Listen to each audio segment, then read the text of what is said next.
We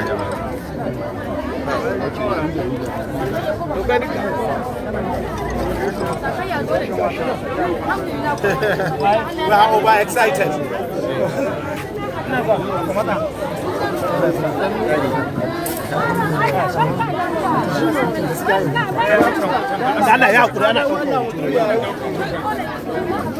Dan bere bene da ciwo ido.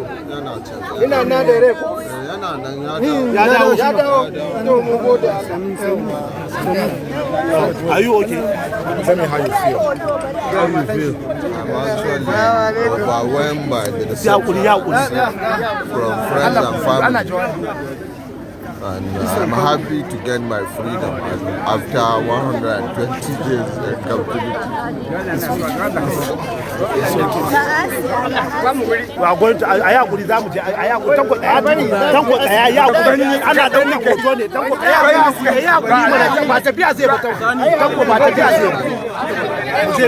they won't allow you. You have to go.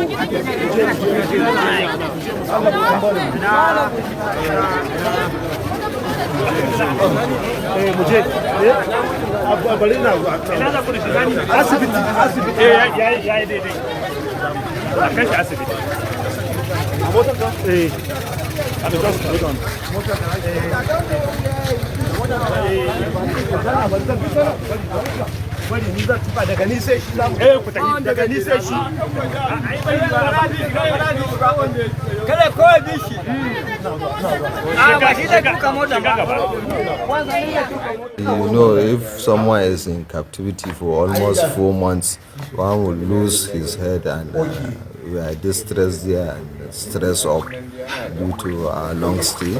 But now, thank God, we have our freedom, and I'm happy the way my people received me now.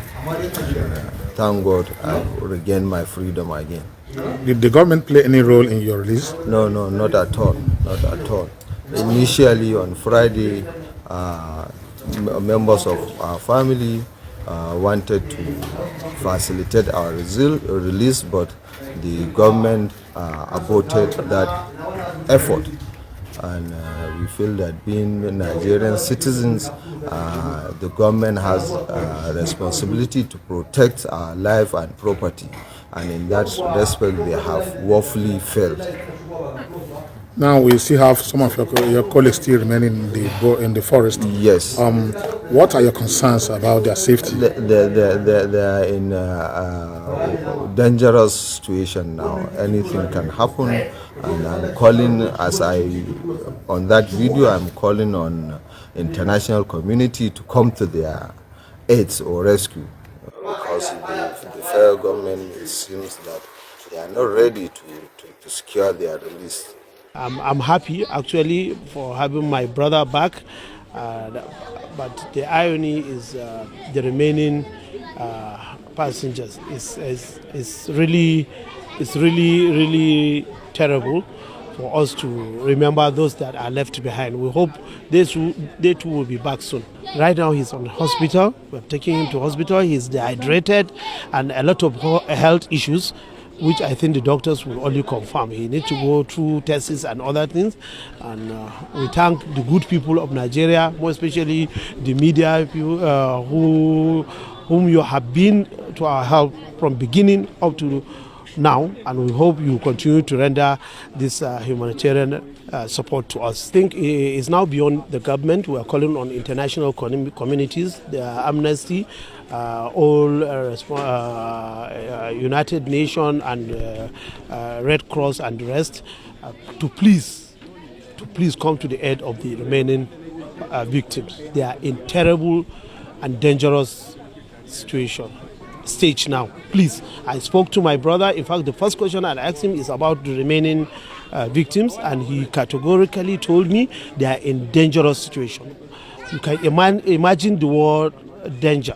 They are in dangerous situation. So we are calling on international communities to please, as a matter of urgency, to please come to the rescue of the remaining passengers. We are still in this, and we will remain in it till the rest of the victims are out.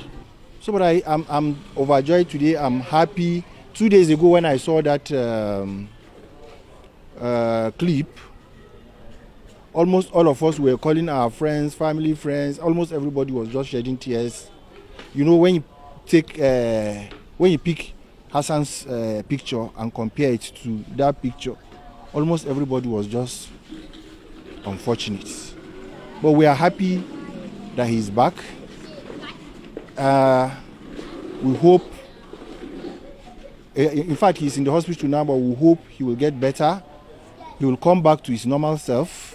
You know, it's not only the physical look and the health, but also the psychological part of it.